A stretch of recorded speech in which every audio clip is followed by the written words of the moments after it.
We are live. Yes, it's Hey, alive. Yes, I'm once again from an unknown location somewhere in the world and he's in away from my America computer. somewhere. Yeah, Yes, but I'm not telling you where in America. Point is, I'm not by my computer, so I can't play Rocket League. yeah. Well, even then, everyone, it is. That's a fellow dolphin. Sorry, it is me V here with Papa G. Hi, how's it going? Yes, Hey, indeed. Kenny, how's it going? Yes, we are still global. Yes, Yes. and there's me, of course, playing the part of a Texan. Yes, I'm British people. Seriously, if you not figured that part out by now, can you not tell by the accent? But anyway, enough of the awkward humor that we've been known for. This is quite serious. In fact, you remember what I was talking about before on text messages, right? Yeah, I do remember, but which one do you want to talk about first? Well, There's a for couple things. there's quite a few things I've thought about, especially Yeah, more since then. Ooh, recent events, what the implications are, what we can take away from them, what new ideas we can create. First one yeah. would be one of the major things. id Software has backtracked on Denuvo. Yes, that did happen. They put an anti-cheat software only for the community to yell at them and for them to be like, "Okay, we'll remove it." Mm-hmm. Not that big of a deal in my opinion. Stuff like this happens all the time, especially with Bethesda. In fact, it happened with the Doom port Yeah, but this of wasn't Nintendo Bethesda. Switch. This was Doom. No, this was id Software themselves who decided to put this in. Oh, really? I thought it was Bethesda who decided it. No, in fact, someone from id Software specifically came out to say that was not the case. They decided to put it Okay. in because of the multiplayer. Congratulations, Bethesda. You for once get to not be blamed for making a boneheaded decision. Yes, but even more importantly, the fact is, they're now discussing can we put it in for people who play the multiplayer on Doom. So Okay. that brings up an interesting point here. Well, I mean, considering why many people hated the Denuvo DRM in that it was a well, to try and explain it simply, it installed itself at the most sensitive part of your operating system, the kernel. So Mm-hmm. someone could exploit your computer to do a lot of really weird, uncomfortable things without you knowing. Like what? Well, there has been similar software installed in esports computers before, and some guy who was in charge of the software used their computers to mine Bitcoin while they weren't aware of it. Mm, And that's interesting. only the least creepy thing you could do. I mean, try to imagine you have essentially an exploit that runs at the most sensitive part of your computer. If you can crack that, Mm. as De Nouveau often is, it is often cracked. I mean, try to imagine what you could do where you have access to everyone's passwords, you have access to all their search information, you have access to every Mm. single character they've ever typed in a keyboard. Mm. Can you imagine what Interesting. somebody would do with that kind of information? I can think of a few ideas. Yeah. Especially since a lot of stuff like banking is all online now. Yeah. Yeah, yeah, that's really But not yeah. fun. So So now yeah, all of a sudden, Denver sounds like shit. yeah, it is. No, but even more because there's going to be clearly more Doom in the future. I mean, id Software, it's really one of the few things they're actually good at is making Doom at this point. Mm. So are they going to keep putting in more? I mean, are they going to actually just make it optional if for players like, okay, we have Doom, if you want to play the multiplayer, you have to accept Denuvo. It'll Well, be it'll yeah. be interesting.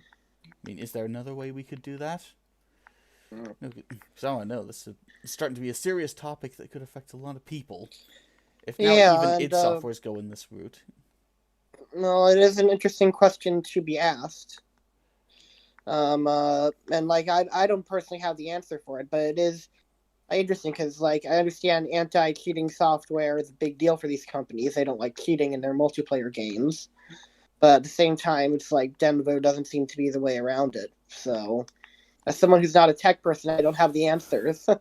Even better, should we really be giving people like access to the most sensitive parts of our computer just to stop so they can stop assholes from cheating online? That seems like a bit too extreme.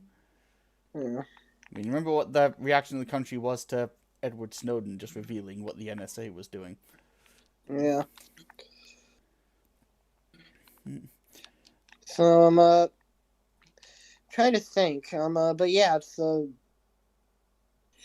it's definitely troubling times, especially with them considering it. What do you think they're gonna do? Mm.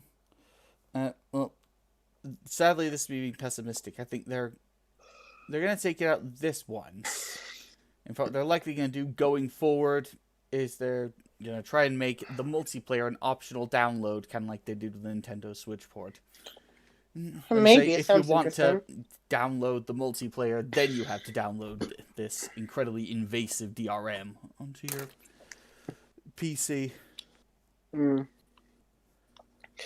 Well, they might do that. That doesn't sound out of the ordinary.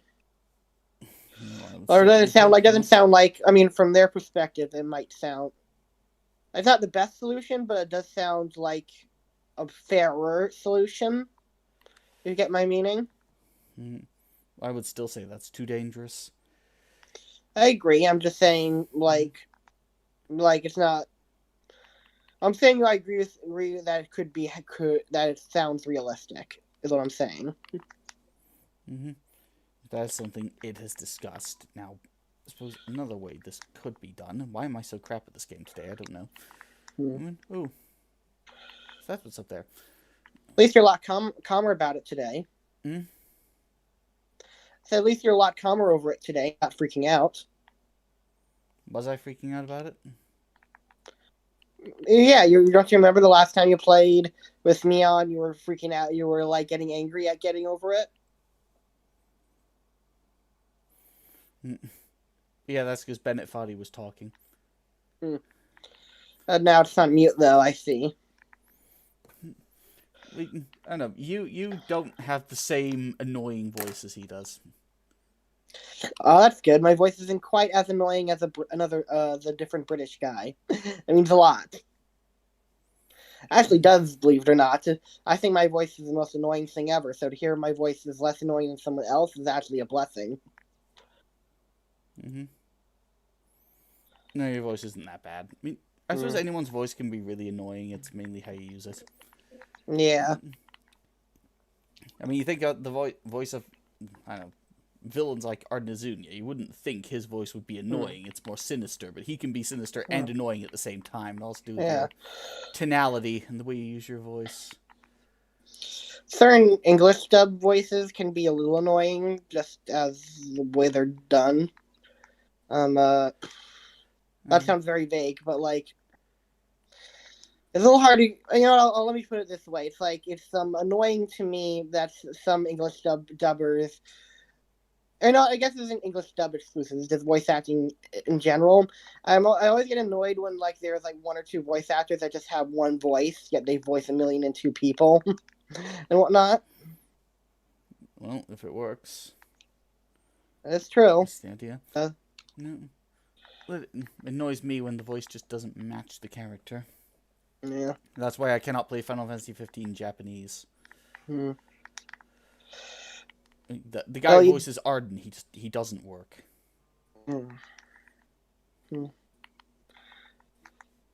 What about the other voice actors in that game? Oh, they're fine in Japanese. Okay. Sounds fair. What else was I gonna say? If you really don't want to see unfitting voices, you should definitely watch the 4Kids stuff of One Piece. There are some really odd voices there. Mm-hmm. Do you know much about like what happened with One Piece and 4Kids? Not too much, no. You want me to give you the abridged version of what happened? Sure. Make a long story short, 4Kids sort of bought a package deal of like a bunch of different shows to dub, and part of the deal was like part of the package was One Piece, which is this like shonen manga that's generally aimed for teens, has been going on forever. It's pretty good from what I've read. But the thing is, it can get pretty bloody and violent, and like really not suitable for regular kids at times. Yeah, and they didn't know. You've seen One Piece, or you know about it? Absolutely. Yeah. Eh. And I mean, they didn't you know. ever known how it is in a lot of shonen manga? They think, hey, Yeah, the worse the more tragic the backstory is, the better. Well, One yeah, Piece takes that up to uh, the max. yeah. One Piece, yeah, One Piece is pretty good. Yeah, it does definitely have that. But anyway, they 4 kids didn't know about that ahead of time. They were kind of horrified when they discovered it, and they're like, "This is undubbable. What the fuck are we gonna do?" And they're like, "Well, we already made the deal and whatnot. We can't back out now." Like it was literally like a package deal. Like they couldn't buy other shows that they're more interested in without also buying that. They're just like, well, we're just gonna do whatever we can until we can legally drop it and whatnot.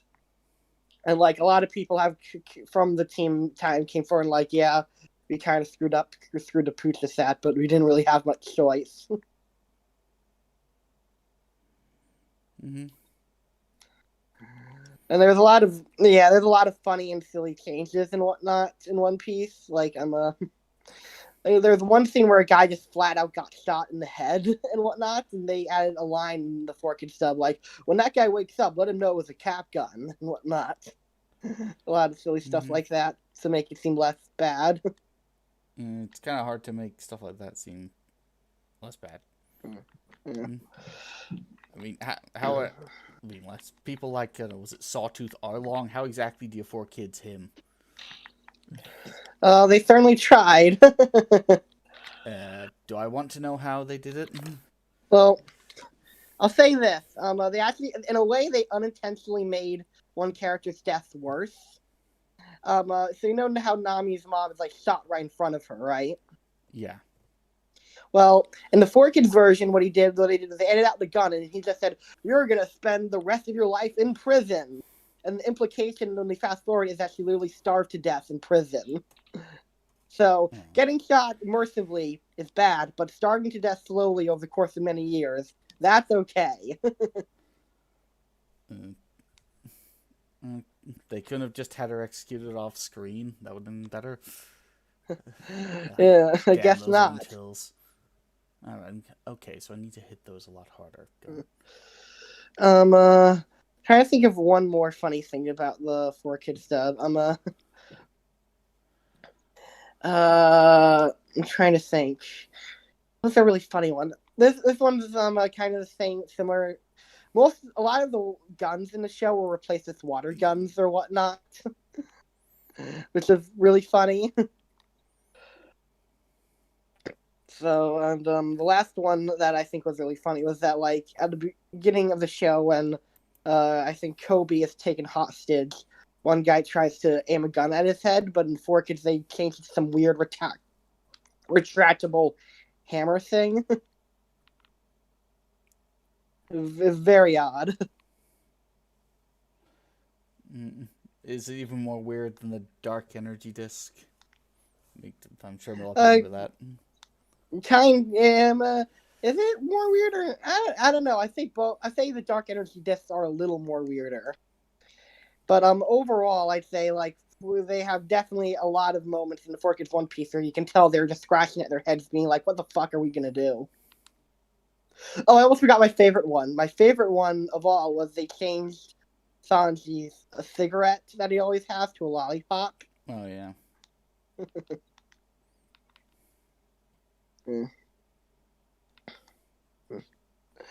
But yeah, it's very hard to find the 4 Kids version online, save for a few clips here or there. Like I think they can be found on some pirate sites, but still though, like it's been really buried hard. Well, I guess there's some things that should stay buried. Maybe.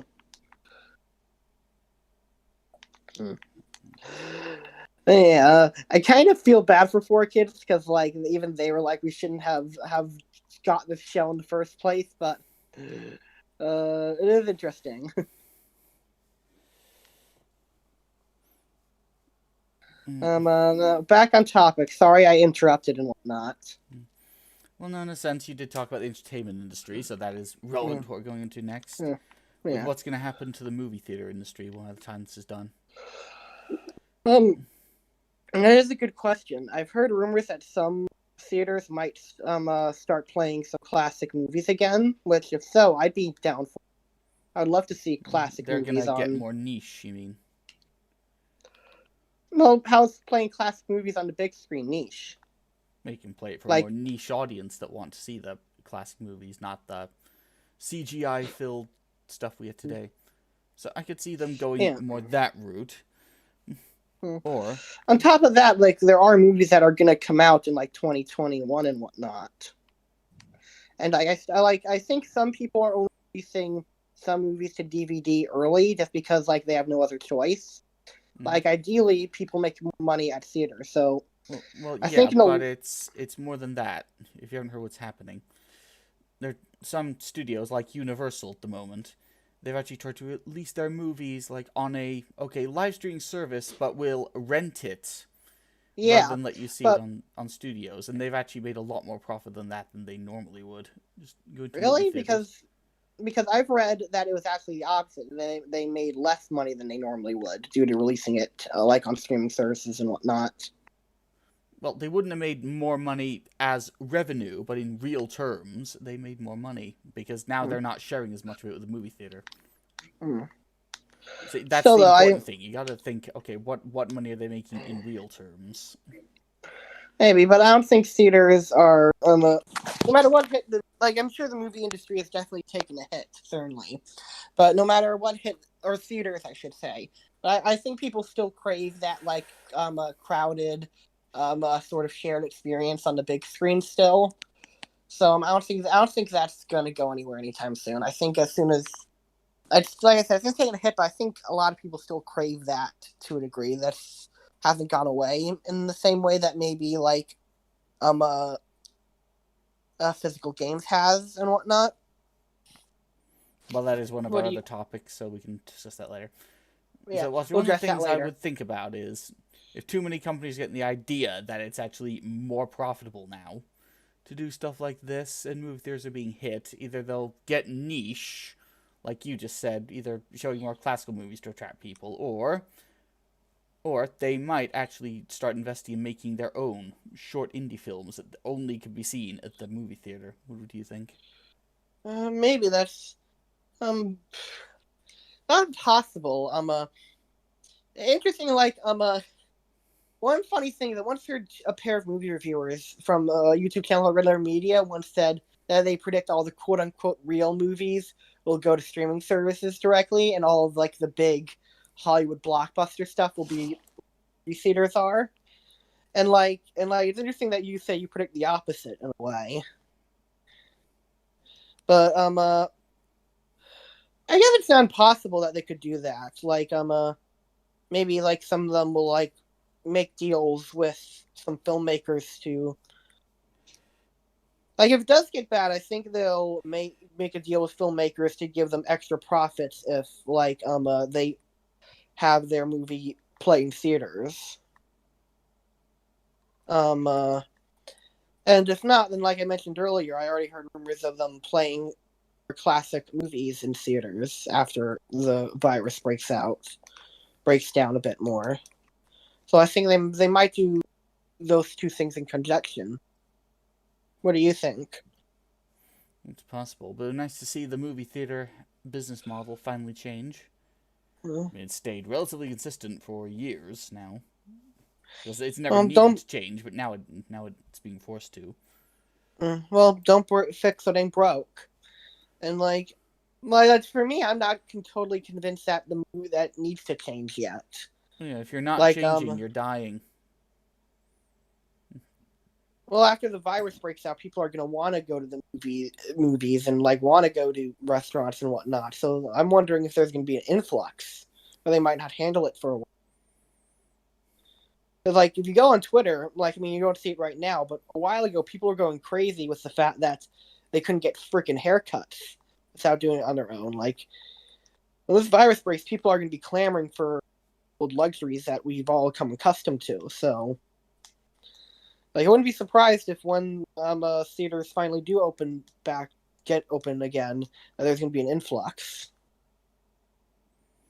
Mm-hmm. Maybe that's just me, And but they'll maybe also that's see that they need to change now. The old business model can't work forever, not if something like this can happen again.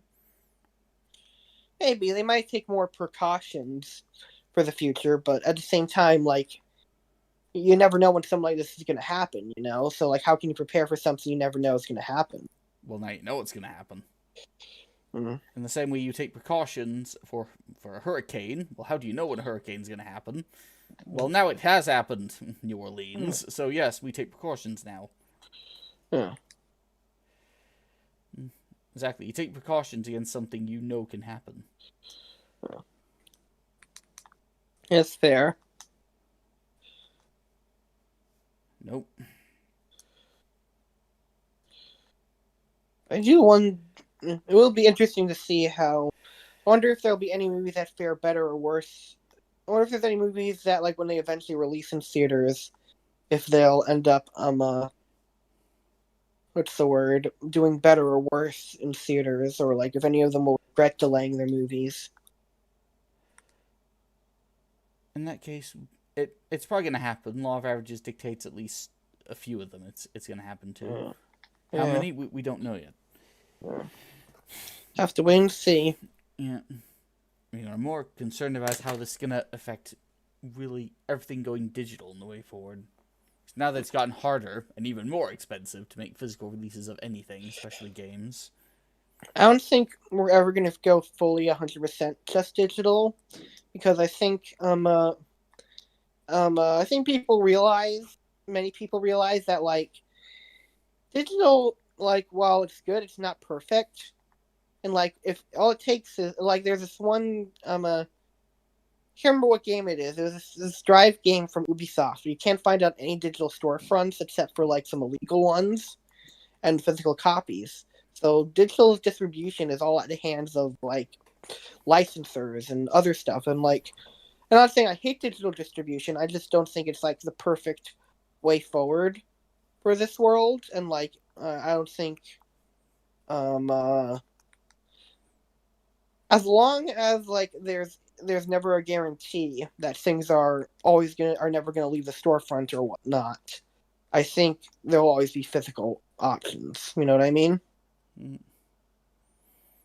What I'm predicting is, if we do go full digital, it would actually be very good for things like emulation, and even better things like piracy. Because if we're told all of a sudden, with consoles especially, that, oh yeah, we're 100% digital now, there's never going to be a physical copy, so in other words, once the store's shut down, everything's done, that'll cause a lot of people to want to dump their games in rapid succession, and also to want to find out how the console works as quickly as they can so they can emulate everything. Yeah. It would actually On start a top of huge emulation arms race, in a sense, if that's the right word to use. maybe, but I think even if the game world does go full digital, I predict that some people will try to find ways to make things physical still. Like they'll try Burn their to games on discs, you think? yeah, or something like that. Like, it's not like the demand for physical game aren't huge, but the demand that is there are very passionate among people and whatnot. And I think, like, they would be determined to be like, let's find a way to still make this work in the world where it's not mostly being produced. You know what I mean? Mm-hmm. I can see There's always seemed there to be being a demand. yeah. Yeah. I mean, I should probably back up all the ROMs from Nintendo I've got on my hard drive at the moment. Yeah. I mean, I often joke that Nintendo they'd sue me to get my PC off me, but they probably would if they could. Yeah. Honestly, like, the reason why, to reiterate and explain a little more clearly, the reason why I'm not entirely convinced that digital distribution is the future is, like, what if, like, what if, like, if a digital store goes down, what's the guarantee that you'll be able to play all your games? You know what I mean? You don't even own the games you have physically now. What do you mean? They're licensed to you, remember? What do you mean? When you buy a physical game at the moment, you don't own it, it's licensed to you. You still have to register it with the console when you put it in, so you can download all the updates and the DLC. Yeah, but that's like. So I'm wondering if you can dump all that at the moment. Well, those are technicalities and whatnot. The point I'm trying to make is that. The point is that if you own the game, you physically own the game, you have much more options into what you have to do and whatnot. While with digitally, you can't resell digital games and whatnot. Not yet. And, like, Yeah, not yet. And what I'm wondering is, like, what if we get into a situation where GOG, where hopefully this doesn't happen, but say GOG goes offline. Like, where's the guarantee that people are still going to be able to play all those games they spent over the years, you know? Mm-hmm. Yeah, that's the reason why you should download every game you buy on GOG as soon as possible. I don't think it's going to go under anytime soon. I'm just saying, Well, you never know. you know. Companies can go disappear overnight, especially in today's day and age. I didn't mention Steam because I heard rumors that supposedly Steam Valve has a way to set up servers even after they go out of business. Mm-hmm. We'll I may see. look into Well, we'll see about yeah, that one. yeah. May look into figuring out how to download my Steam games.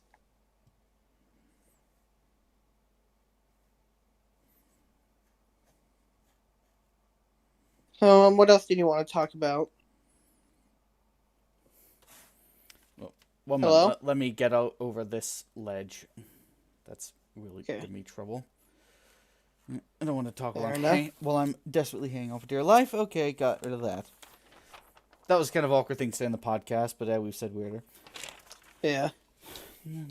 6. Here's one thing I want to ask you, since you never ever stop talking about it. If we were to go full digital, as in we don't have in-store retail release anymore, there's no more physical copies, do you think that could help alleviate crunch to some degree, or would it make it worse? What are some ways you think you can make crunch better? Honestly, I don't think it would really make any difference if it, well, like, do you mean in terms of game development going digital, or like just like products being digital? Just the products?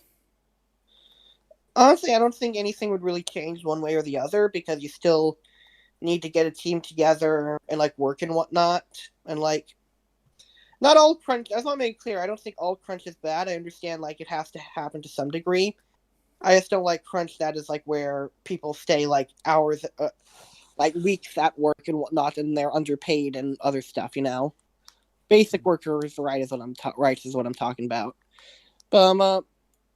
Like unless there's something special about digital that I don't understand, I don't think really anything would change. Well, not because you still have to get a team together, you still have to work on it, you know. No more. It must be in retail stores by this date deals. You can adjust things as needed. Maybe, but like wouldn't there still be like we need to get this out by X date? Like like Telltale, they never released boxes of their games until they were all the way done. But even then, they were in a constant like level of crunch. You know, doesn't make it clear. You do know I'm not entirely anti-crunch. You know that, right? You're not. Well, I mean, what I'm trying to say is like the type of crunch I'm against is like the Telltale crunch, where they're like every project was in a constant crunch or constantly like we need to move on to this, we do this, do that, blah blah blah. You know what I mean? As well as like I'm kind of against like people staying at their workplace for weeks and only to be underpaid, you know? Yeah. Especially talking now that The Last of Us 2 is coming out soon enough. And the memes are already starting. Well, the memes have been happening a while now. Now they're getting worse. What do you mean by getting worse? Like, are the memes bad, or like, are you saying, what are you referring to? Oh, I would not like to be called Neil Druckmann right now. But especially, I wouldn't like to have the same name as him. Can you imagine how awful that would be right now? Yeah. Like honestly, I can forgive like the bad game and whether it's a bad game or not. Like I don't give a shit about that. What I do give a shit about is that they're copyright striking people, that they have a shitty work environment, that like supposedly like they're assholes. Like all that other stuff, like I'm way more angry about than the game being shitty. What about you? Well, I mean that they've taken what could have been a very good franchise and now they've flat out ruined it with terrible agenda-driven storytelling. Yeah. That I am pissed about. horrendously, to the point I've already made my statement by saying not to buy the game. Yeah. Yeah. Like, yeah, people want to boycott the game, like, people can boycott whatever they want, and, well, I don't know what I was trying to say. I totally forgot. Oops. Oh yeah, I remember what I was trying to say. What I was trying to say is that uh, like I wouldn't blame someone if they wanted to boycott The Last of Us, too. Mm-hmm. Like, I don't know. Like for me, I wasn't gonna buy it right away either. Anyway, so I don't know if you really call me boycotting, but I guess I am. I mean, if you weren't gonna originally buy it on day one anyway, is that really boycotting? But if you're deciding not to buy it as a protest because the company is doing such thing, and you're encouraging other people not to buy it out of protest for what the company is doing, then yeah, that is a boycott. Would you say that you're personally boycotting? Absolutely. Fair enough. I mean, I was already a For little me, worried that they'd SJW the crap out of the game, but that just confirmed it. Like, we're gonna... It's Ma'am gets a Joel in one, and then she goes to kill off Ellie. I'm like, no. that's one Why would you thing. do that? Why would That's you one have thing an that unlikable bitch kill the only other likable character in the series that we've had an entire game to like? And you know. address none of the other baggage that they went through in the first game? Why? Why would you do that? I've that's the one part of the leaks that are very inconsistent. Like most of the leaks are very consistent, except for one part, which is the ending. Like I've heard several different ways in which like the ending is supposedly supposed to go.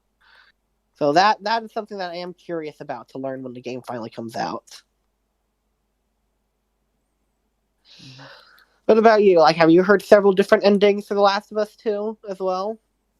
No, I've mainly been paying attention to the memes. That's fair. Personally, the memes I can at least laugh at. That what do you say? Yeah, it stops me from thinking, dear fucking god, someone actually wrote this and thought, yeah, that's a good story, publish that. I'm sorry, I cut out briefly for a second there. What did you say again? I mainly pay attention to the memes because them I can at least laugh at. Hmm. And not think sadly, dear fucking god, someone actually wrote this and thought it'd be a good idea. Have you ever seen Metal Gear Rising: Revengeance? I've heard of it. Well, the meme was taken down, so I can't show you anymore. So I'll just describe it. There's a character in Metal Gear Rising called Senator Armstrong, who's this Yeah. super jacked senator and whatnot, obviously, who wants to be president, who faces off against the main character Raiden. Mm-hmm. And like they have this big fight in the game where they're like really buff and they're really yelling at each other, like, "All right, Jack, I'll give you another chance" and whatnot. And I saw a meme where they took the audio from that but played it over Ellie and Abby fighting. Okay. I would show it to you, but sadly, it was removed by Naughty Dog and whatnot and Sony. Yeah, of course, because they just have to remove everything they... Oh, fucking hell. They don't like, don't they? Oh, so that's what's up there. To be fair, it was technically Orange. leaked. I hate oranges now. Why? What did oranges ever do to you? Bennett Foddy had a thing for the annoying orange. I know that now. Yeah, but what did they do to you though? Have you not heard of Orange Hill and getting over it? No, I haven't. That explains it. If you knew, you'd hate oranges too. Okay. I'll look into Orange Hill. It doesn't rhyme with anything. It can be a color in a fruit. Fuck you, oranges. So orange is actually my favorite color growing up. That explains a lot. I'm sure it does. Mm-hmm. Do you have any more news on The Last of Us and what you think could happen? Or any other way you could fix the story of The Last of Us? I know you said you had a story idea, so do you have any story ideas to help try to fix The Last of Us, the disaster it is? I already gave you my main idea, where you mostly play as, where you make it seem like it's not a story about Joel and Ellie, that it's just a story about some other character in the same universe, and only to have the twist at the end that the people Abby is hunting down is um uh, Joel and Ellie. And then hopefully she gets murdered. Yeah, and leaves you sort of with this empty feeling of, oh, like the world's more complicated than you realize and whatnot. Well, I thought The Last of Us, the first one, kind of already establishes that pretty well. But yeah, I think that I would be guess a good so. way of establishing it. Well, I was saying, like, I'm what I'm trying to do is, when I try to rewrite certain stories, I like to keep the general idea of it in mind while improving on it. So my idea is you still have the Ellie and Abby fight, but like you feel for Abby. You relate to Abby before you hate her and whatnot. So I think with demonizing certain characters and whatnot. Yeah. That's Like the problem I've it's seen with some of these characters. It makes them two-dimensional. like, I think it's not it's not impossible to have uh a hateable character become likable. Just the question remains is like, Well, of course it is isn't. you have to be very particular about how you do it and how you humanize them and whatnot. Mm-hmm. And like Yeah, I mean, Steins Gate proved that very well, I would think. and like I'm sure Naughty Dog will try. I'm certain they'll try, but like how successful are they gonna be, you know? We I don't mean, know. supposedly you're literally first introduced to her after she kills Joel, who is a very beloved character. And it's going to be pretty hard for people, even if you try to humanize her, to like them right after you've done that and whatnot, you know? Mm-hmm. Yeah. Especially in how Joel still had some character development to undergo, and you kill him instead. By, of all things, GameStop's Mm. ma'am kills him off. What an insult to Mm. a character. Yeah. And so I will say this, watching Let's Plays on the game will certainly be very, very interesting to see how people react to it, you know? Well, it'd be nice to see Naughty Dog finally make a terrible game. I suppose there's that. Mm. Maybe Naughty Dog will become the next Star Wars. Maybe. Maybe. Yeah, and Neil Druckmann becomes the next Kathleen Kennedy. Mm. I don't think he's what's the word for Neil Druckmann? I don't think Neil Druckmann is a hack. I just think he's potentially a pretentious person who kind of might smell his own farts too much. That sounds a bit more like a hack to me. Well, you can be skilled and pretentious at the same time. Mm-hmm.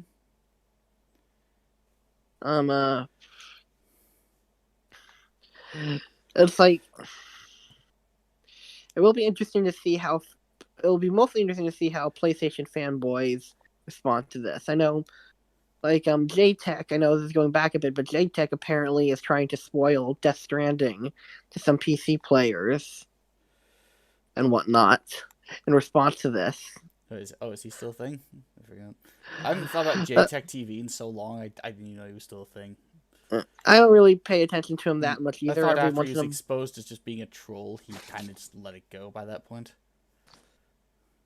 well, he might not be a troll, but I do know at one point he was exposed as being kind of a creeper with some women and whatnot.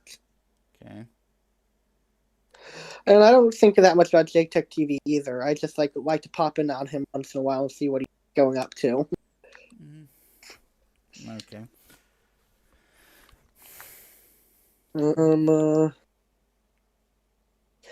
It's funny. Like I think I'm pretty hard on Last of Us 2, but even I think I might be being too nice to it.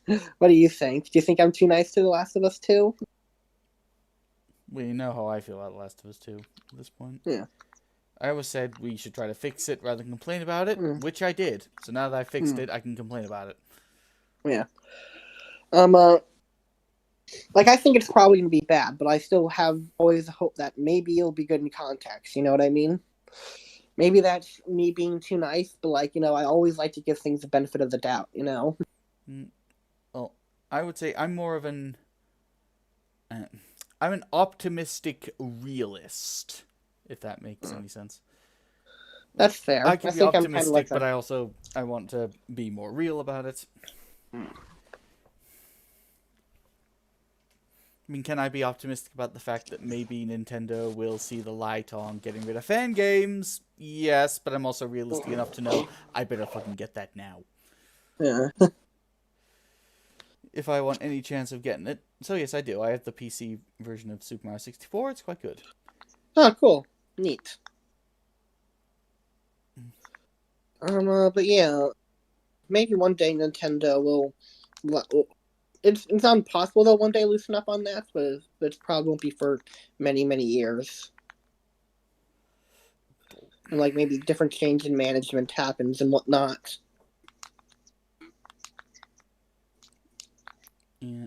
But do you think that's possible, or do you think they're Well, always going to be stuck in their ways? if they could at least do a reasonable getting rid of fan games, that would be enough. It's going to take a while for them to get there, though. Yeah. Especially when they really don't have legal or financial incentive to do it. Yeah. Um. But yeah. Nintendo are kind of run by old men in a way where like um. I always like to joke that Nintendo are run by old men and like they're a bunch of boomers, and that's why they're so back in time when it comes to um uh fan games and whatnot. Yeah, it's funny because it's probably not so much of a joke. Yeah. I'm pretty certain like that like I'm like 90% certain it's true, and that's why they're so against fan games. That's Nintendo's run by a bunch of boomers who are stuck in the old ways of like, no, we can't allow anyone infringe on our copyright even a mild degree. Must keep it spiky clean. Must keep everything clean. Can't let anyone even slightly do something that's for our brand and whatnot, against our brand and whatnot. Mm-hmm. And yet people do it anyway. Uh, I mean, Pokemon Uranium is still a thing despite their attempts to get rid of it. yeah. God, I hate oranges. This game has made me Uh, hate oranges now. that's sad. Yes, thank you, Bennett Foddy. I now hate oranges thanks to you. I'm sure he's very happy to hear that. I'm sure he would be. He probably made it just so people would hate oranges. No. Orange Hill. I still have yet to get past that part. Mm. Apparently it's one of the most difficult parts in the game. Mm. The second most difficult. Or at least I haven't got sent all the way back to the beginning in a while. Mm.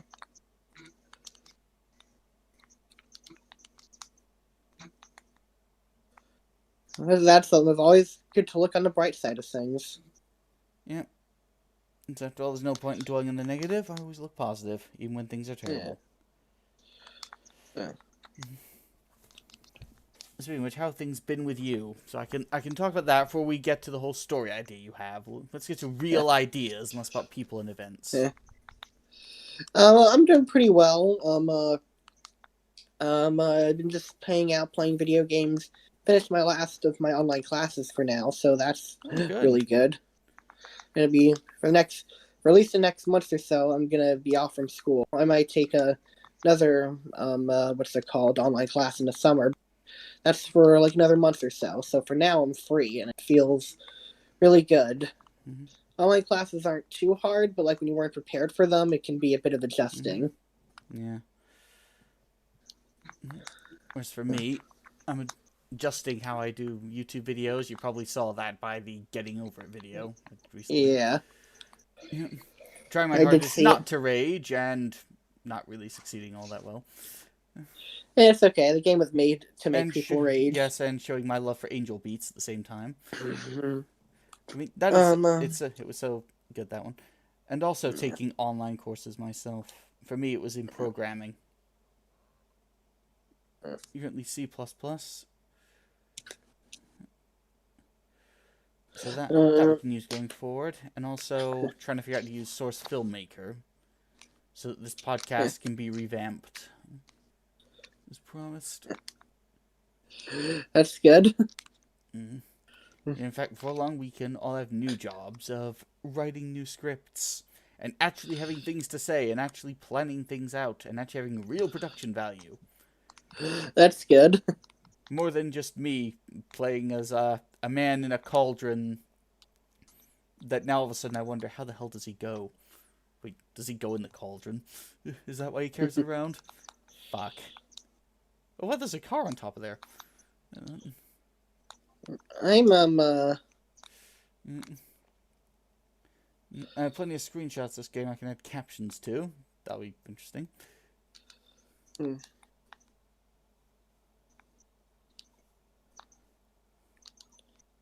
what was I gonna say? Oh yeah. What should we talk about now? Are you gonna talk about the script ideas or? Well, now it's going to be the story you want to talk about. What is it? I don't know how I'm gonna do it or if I'm gonna do it, but my idea, I think two ideas. One idea is like a parody of like reality shows and whatnot, where it's like I'm assuming the most dangerous and like shitty reality show ever, where like the contestants, if they quit, they like get hung on a cross or something, and like they have really dangerous living conditions or whatnot, and things just like a fight for survival. It Not. sounds like you want to make a Tipsy Duck video. Only more extreme. I don't even know what that is, but probably. Tipsy Duck, you know? That guy? No, I don't know. Okay. How could you not know? Tim and Kim and Jim. Here's a story that is him. rather grim. Remember that now? Him. Yeah, Yes. now I remember. Remember how I'm V, you're G, we never heard of anyone called Z? Right. I'm sorry. I knew the videos. I just didn't know the name. But yeah, something like that. But I'm thinking of like sort of like a parody of like reality shows where like I haven't had all the ideas ironed out yet, but I'm thinking of like taking like certain things you expect from reality shows and like really tipping them on it and really subverting expectations in a good way and whatnot. Mm-hmm. Trying to make it funny, but dangerous. Yeah. In SFM, okay.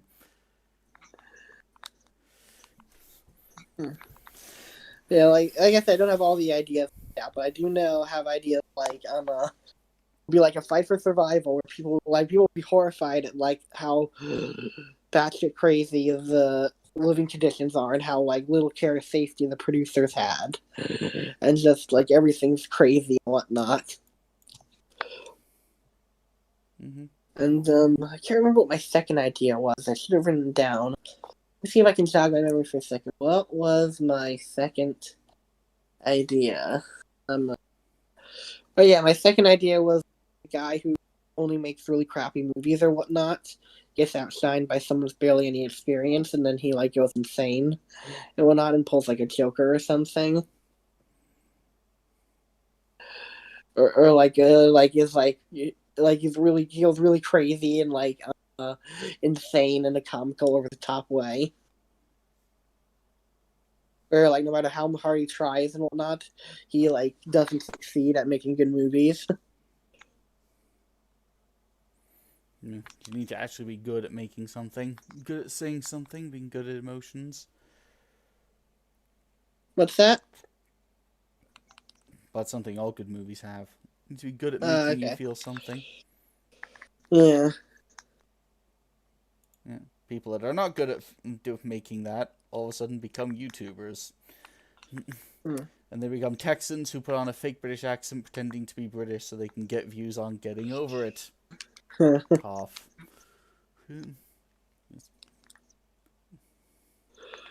So do you have any ideas? And like, what do you think of the idea? First, what do you think of the ideas I proposed? Do you think it's too out there, too silly? What do you think? You know, the best ideas are often weird. How do you think Sirenic has a following? It's true. Yeah, I mean, remember the first viral video he did?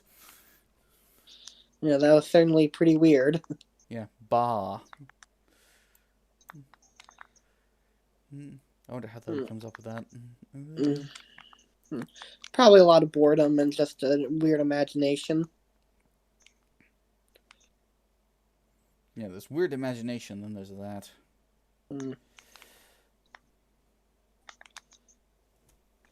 Well, do you have any ideas? For new videos? Or just for stories in general? Either or.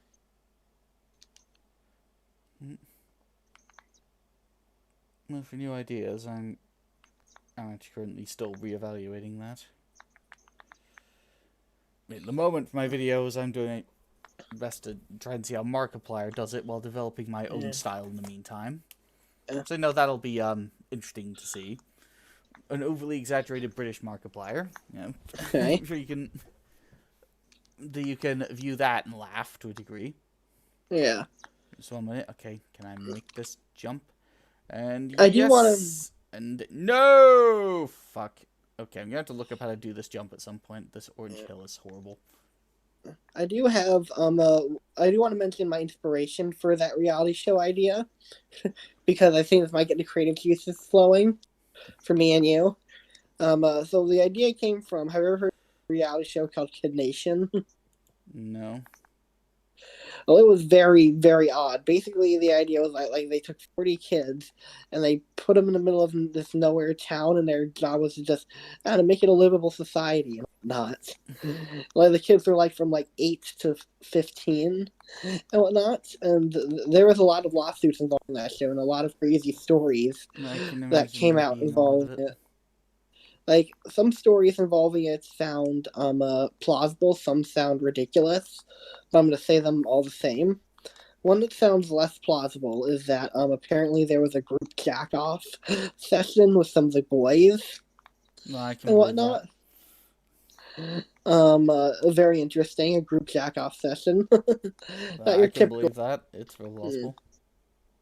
I mean, it's not your typical thing you do as a child, but like, hey, everyone has different kinks. Apparently, there was apparently at one point, like, got lightly burned because like they I can't remember what they did. They like did something with cooking oil or something. And like the thing that definitely got them lawsuits was that like apparently some kids the kids like instead of cleaning some drink glasses with soap and water, they just sort of used bleach and whatnot, and they didn't clean it out very well. So a bunch of ambulances came by for a bunch of kids that drank bleach out of a glass. And I'm just thinking, like, wow, these are some crazy effed up stories. Like, I need to make some sort of like parody of, or like, there's got to be some sort of parody or joke you can make out of this, you know? And like, I don't know how I'm going to do it, but like, I would like, like, do you have any ideas of how I could make like an over the top parody of a reality show? Well, we have the software to do it. That research filmmaker. It's a matter of figuring out how to use it. Yeah. So how to make an over-the-top parody. Are you okay with having characters lose limbs or something? I'd be alright with that. Yeah. And having the producer or the host acting completely cool with it. In fact, for some more inspiration, you could watch another video from Tipsy Doc called Manco Trading Video. That's interesting. Before anyone asks, like, this, But a lot of people might parodies, say that one. In fact, he has a parody for an infomercial as well, if you can imagine what that's like. I can imagine.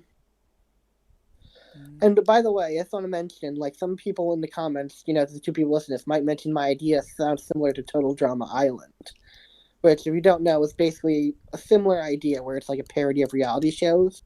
But like the thing with Total Drama Island is played a bit too straight, in my opinion, and like I kind of want to go more wild, even more wild than that show went.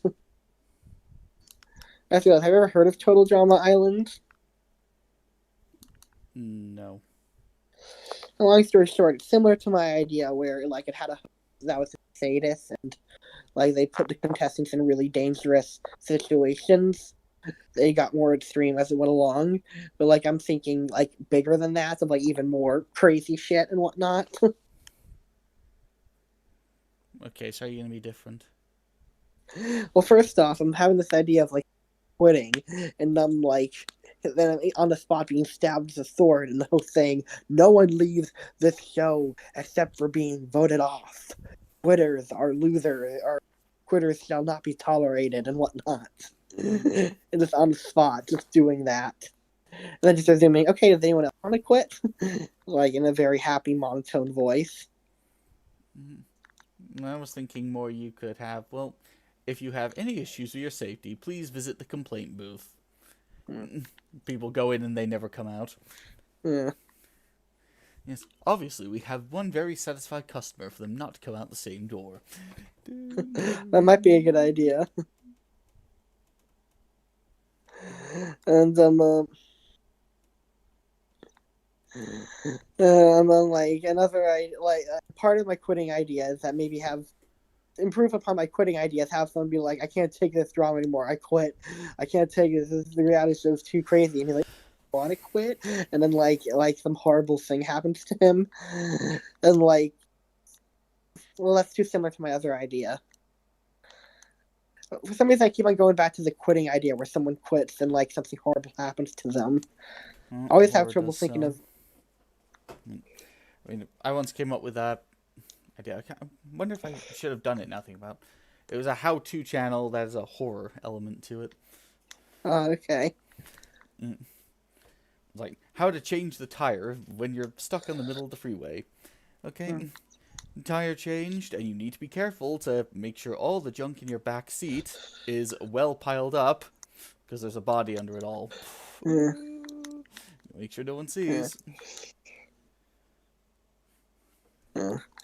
I keep on going back and forth on whether I want something horrible to happen to the people that are voted off, or if I should just let them go off easy or whatnot.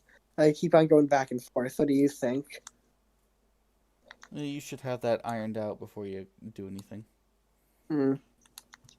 I mean, ideally you want something that'll make a strong emotion. That's why horror movies tend to be very good. But it's why Don't Hug Me, I'm Scared was a very good TV series, well, web show. Yeah. Because it had this, okay, it looks cute and nice, but there's horror just beneath the surface. You said you kickstart that. You were one of the people that helped kickstart it. Is that correct? Yeah, I did. That's awesome. Did you get any cool things for for kickstarting it, or just like minor notifications? Well, I got a notification. I got a poster that I don't have with me currently. Cool. Yeah, Don't Hug Me, I'm Scared. I really like Don't Hug Me, I'm Scared. It's very it's a really good dark comedy. Yeah, on how children's TV shows don't actually teach them to be creative. They teach them to be creative in a very limited scope. To the point it could be comparable to brainwashing. Would you describe Don't Hug Me, I'm Scared as a dark comedy? Do you think it's fair to call it that? Not entirely sure it's good to call it comedic when it gets down to it. I mean, it does a good job of really creeping people out with its... I think the whole theme of Don't Hug Me, I'm Scared is corruption. Like we're taking something that looks nice and innocent and we're corrupting it somehow. I mean, the episode I would say most shows that would be the episode about love. Yeah. Which kind of hit me a bit more, because who do they worship? The King of Love. Yeah. Which was a name Jesus is known by. I said religious name, edgy. And they do use love blasting, which is a natural technique cults use to try and recruit people. Yeah. I also think it's like corruption is part of it. Like another example of this is in like the food episode where they like say things that are blatantly false, like your teeth turning gray if you eat this or that stuff, and constantly having contradicting information like, oh, just have yeast and it'll go away, but having too much yeast will make your teeth go gray. And like it's very contradictive, and like that's what I like about it, because it's like corruption. It plays into the corruption theme, like you said, you know. And that's where everything's starting to fall apart, but we have to maintain some control. Yeah. And it's And also like, where I think the yellow guy eats the bird, if I was reading that correctly. yeah, that's my interpretation of it as well. At least I think that's what it was trying to imply. Mm-hmm. What else was I gonna say? How about the There was computer episode? it's funny you brought that up because I was gonna use that as an example of sort of having black comedy moments, like or no, that's not that episode. But like I think the comedy from the show comes from a lot of the deadpan moments from Red Guy, where it's just like some of the awkward responses they have to it. Like I can't think of a good moment off the tip of my head, but there are definitely moments where feel like they're trying to be a little comedic in a dark way. That time. Oh, good. It's hard to describe off the tip of my head, but there's definitely moments, in my opinion, of Don't Hug Me, I said, where they're trying to be a little comedic. Like a lot of the Red Guy's responses feel like very I feel like Red Guy's sort of straight guy in a lot of situations. Reactions are kind of funny to a degree. That's what he's supposed to be. He's a real person. That's why, having to experience all this craziness. Maybe I'm do you think I'm looking too deeply into it, or like I have too much of a fucked up sense of humor? You're supposed to look deeply into it. Yeah. Well, do you think I have a fucked up sense of humor to find some of Don't Hug Me, I'm Scared funny? Is what I'm saying. No. Don't Hug Me, I'm Scared has gotten into flat out horror territory before. Especially during their Kickstarter moments, though they don't have the video I'm thinking of. I think it was around the time near the end of their Kickstarter, they released a video asking for more money. And what it was, it's from the perspective of the terrorist guy, who's going to set them on fire. If you don't get the money, and he's writing on an envelope to wherever. It doesn't say, but in the envelope he puts bloodied organs in there. And then you hear the yellow guy's distorted screaming in the background as it happens. That's really fucked up. And then the words, we need more money to save the puppets, appear on the screen over this tortured screaming. Speaking of Don't Hug Me, I'm Scared, I've also come across clips of their TV pilot they made. I mentioned this to you before, that they tried to make a TV pilot for Don't Hug Me, I'm Scared, right? Mm-hmm. Yeah, and it was showed off at a Sundance Film Festival, and while the full thing hasn't been released, some clips have been released. Would you like me to send you some your way, or? Sure. Be sure to do it after the podcast. Yeah. Well, I have a question. If you were to describe Don't Hug Me, I'm Scared to someone, how would you go about it? What genre would you label it as? And, like, what would you say to them? How would you describe it? I'd label it as what it is. Horror. Mm-hmm. Yeah, and if you were to... It's scary for the same reason that the Joker is scary.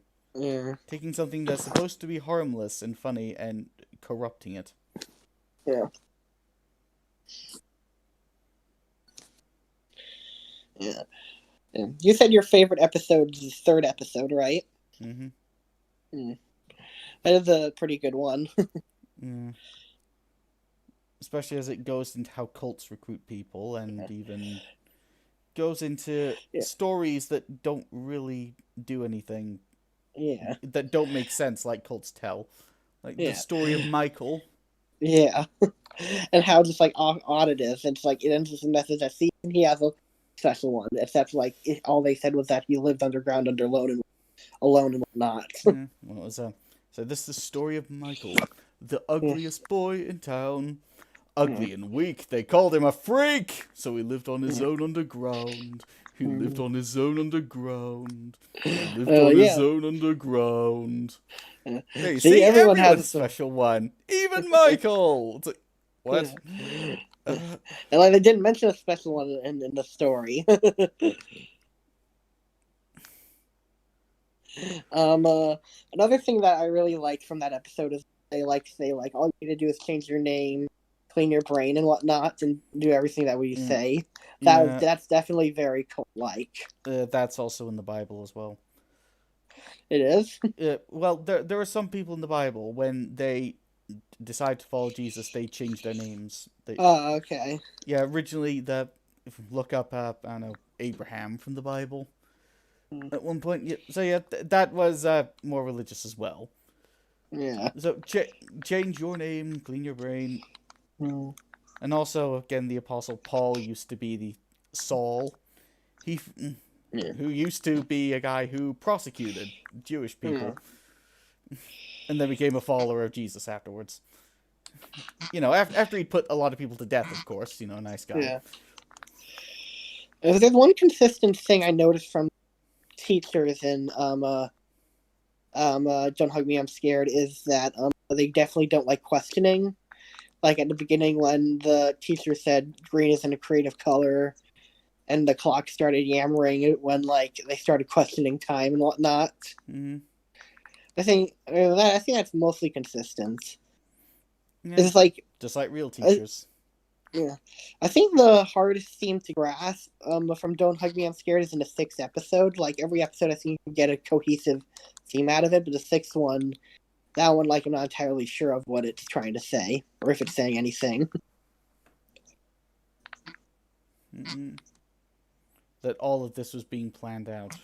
That there's someone controlling everything, and it was really Possibly, yeah. Matrix-like. It definitely felt very Matrix-ish. And it's the red guy that exposes the truth. Very subtle Yeah. there. Yeah. I also love the callback line in episode 6 where the other red guy says that sounds really boring. There's a lot of good callbacks in the sixth episode and whatnot. Mm-hmm. Yeah. Well, the main things I don't get is the fish in the second episode. I'm trying to remember. What do you mean by the fish?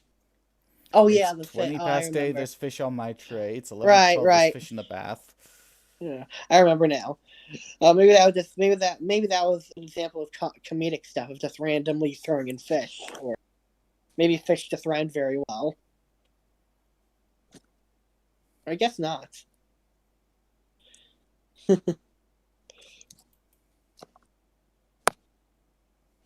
Well, yeah, I was never really sure about that one. Yeah. Alright. Do you know Red Guy? Did you know Red Guy was played by one of the creators? That doesn't surprise me. Yeah, it was paid by Joseph something. I forget his last name.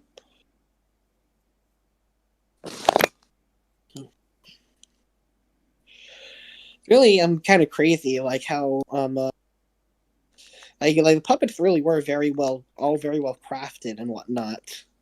And Don't Hug Me, I'm Scared. Okay, I can assume they did this with very low budget for the first episode. Yeah. Definitely, the extra budget from the Kickstarters definitely helped them in later episodes. Yeah, can you imagine how long it must have taken to build Malcolm? Yeah. Because at the end of And that then episode, they show it.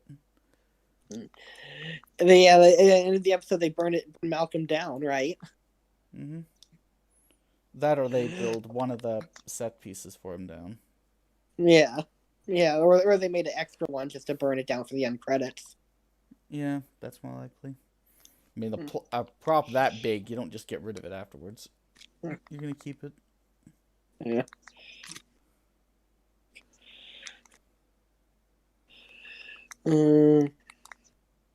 Yeah. And then, yeah, it's interesting. It's always interesting hearing the fan series about Don't Hug Me, I'm Scared. Like the different interpretations of what it means. Mm. I think there are some things on it that are definitely consistent, and other things are more open to interpretation in that series. But I also like how the creators are never given definitive statements either. Like they said, we've seen the fan series, and they're all true. Mm-hmm. Well, that breaks the mystery if they do. Yeah.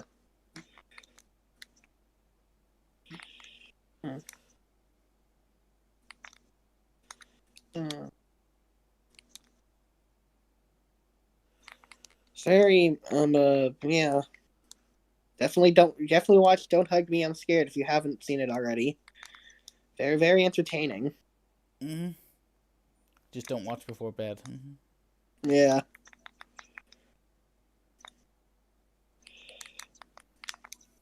Hmm. And say, what would you say is the best one The best one? for That you? that's pretty hard. That's hard. I go back and forth, but I think my personal favorite is the fifth one with the food and everything. Mm-hmm. Because like that one was that one just like was my favorite due to a number of reasons. Just like the awkwardness of it, like of the phone ringing, of like the contradicting information they give, and like just like how like just everything about it just like crescendos into being like a perfect sense of uneasiness and manipulation, and it's like to me, Don't Hug Me, I'm Scared at its peak in a way, you know. Mm-hmm.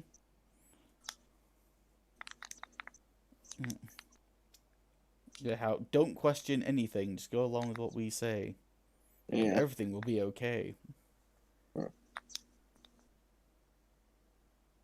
Yeah, Mm, a lot of the songs are pretty catchy too. yeah, reminds me of what it's like in China. Don't question what we say, everything will be okay. Yeah. They did tend to have that kind of feel there. Yeah. Yeah.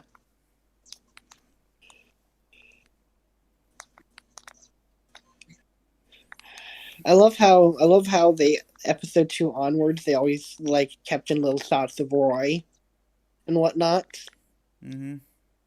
Like if you look closely in certain shots, you can clearly see him in the background and whatnot. Sometimes he's more hidden than others. And since he's pretty much behind everything, it makes sense. Yeah, at least supposedly. You never know. Maybe he's another pawn of the machine.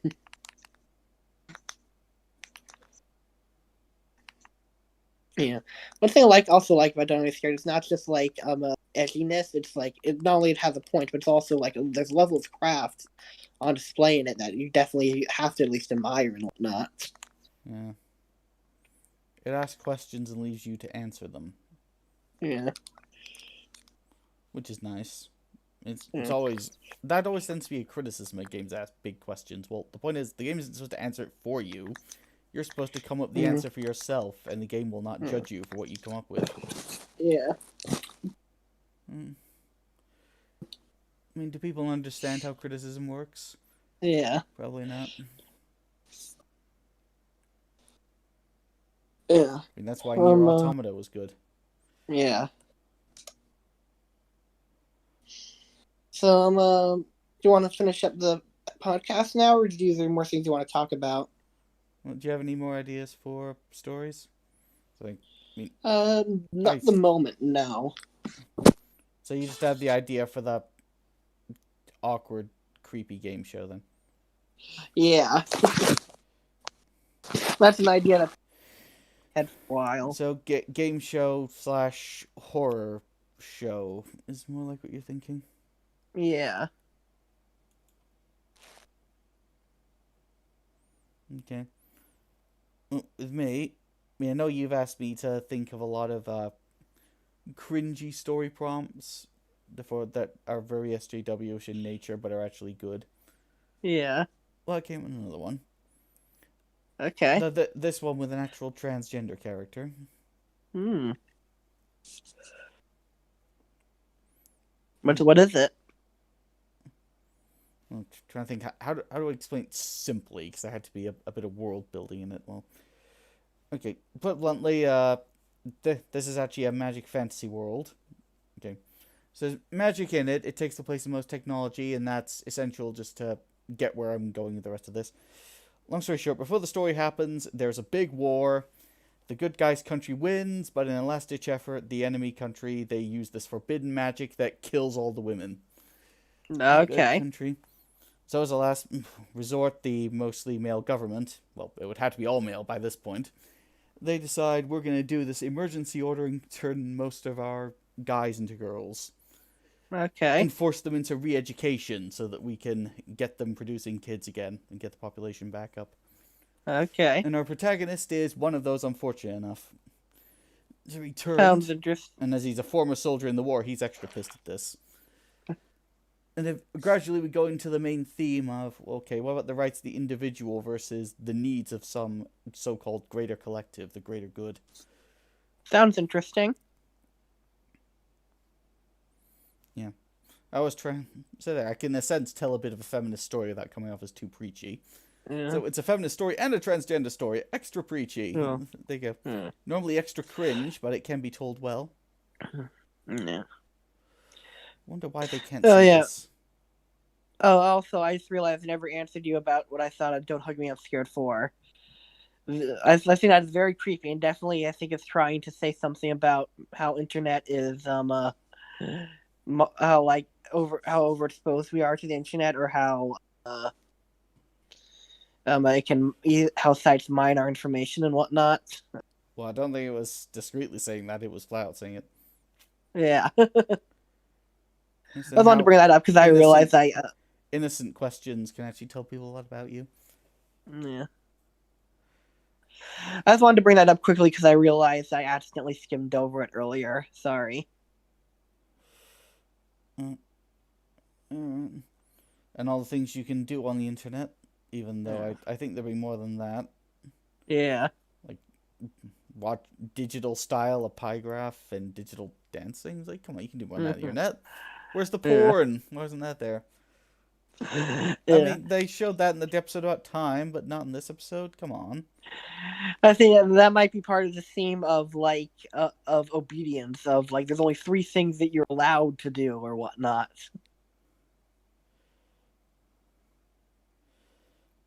Well, people watch porn all the time, whether you're allowed to do it or not. That's true. Yeah. Anyway, on that note, do you think it's a good idea to end the episode, or? Pornhub has got plenty of underage kids visiting it, whether it likes to admit it or not. That's true. It'll say it doesn't, but come on, you can't stop them all. Yeah.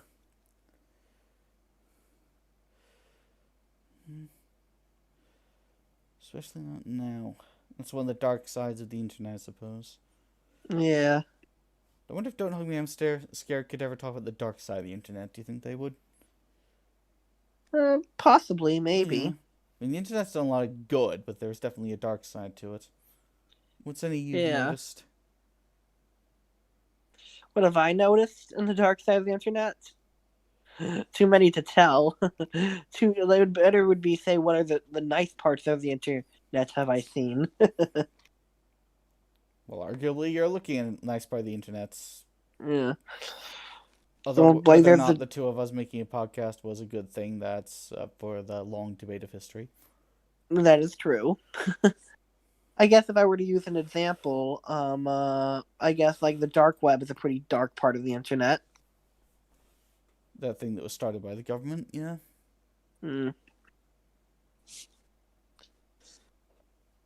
Yeah, but I wouldn't say it's a completely dark part of the internet, though. Why would you say that?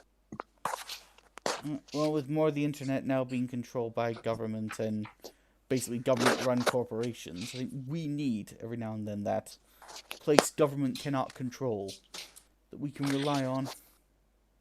Yeah, but a lot of straight up stuff happens in the dark web, like live executions and whatnot. Like that stuff. Mm-hmm. Yeah.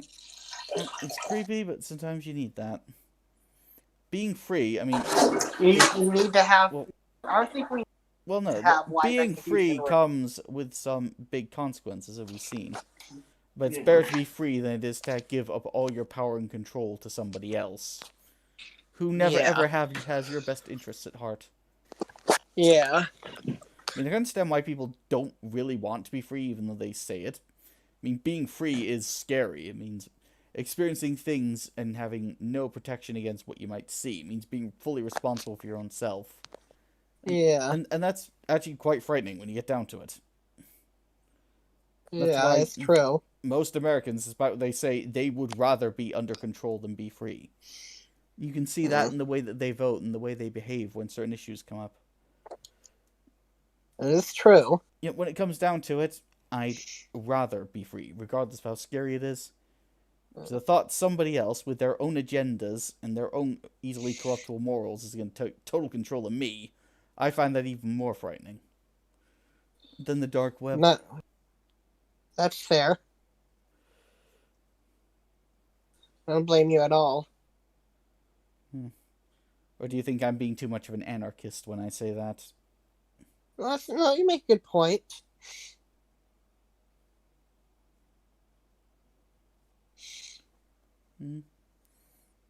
Then what controls would you ever go for? If any. I don't know. That's something I'd have to think on.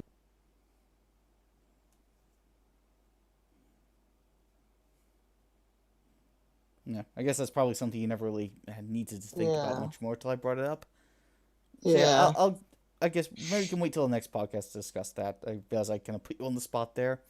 Yeah, I need to gave think you, a little bit I hard gave, on that. yeah. I mean, that's not something most people usually think about until it's brought up. So okay. Yeah. Yeah. I mean, then again, I'm basically a borderline anarchist, so I would at least have an advantage over you there. That's not fair. um, Fair enough.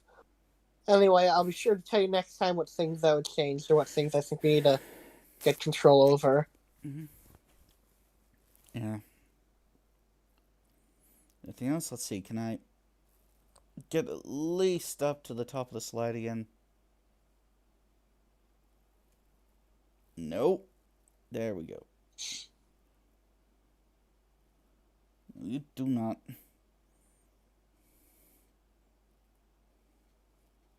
There we go. Okay, to the boxes. Yes. Good. I'm sitting right next to the fragile box. On top of it. It's weird how Bennett Foddy makes all these games. Well, at least he's not playing bad country music because I can't hear it. That's always a plus. Yeah, it's usually when you fall in this game, sometimes he'll play like country music with a theme of falling. And it's really bad country music that's catchy as well, even worse. Yeah.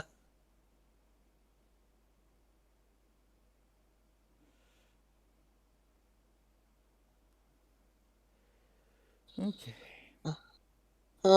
Is there anything head out now? I have some things I need to take care of. Okay, it's there we go. That's a good stopping point. All right. It was great talking to you. You too. Let's just put the game. Okay. Thank you for coming, everybody. Thank you for listening. The few that did. Thank you for everyone for listening. By next time we do, Papa G will be much more open to having a debate on how much something should be controlled, and we'll have a new format fully decide on as well. More stories. Okay. So anyway, thank you for coming. Have a wonderful everyone. day, everyone. Yes, and have a wonderful day, night, evening, afternoon, whatever time you're watching. Have a nice one. Okay. Goodbye. Bye-bye. Yeah, we're off. Okay.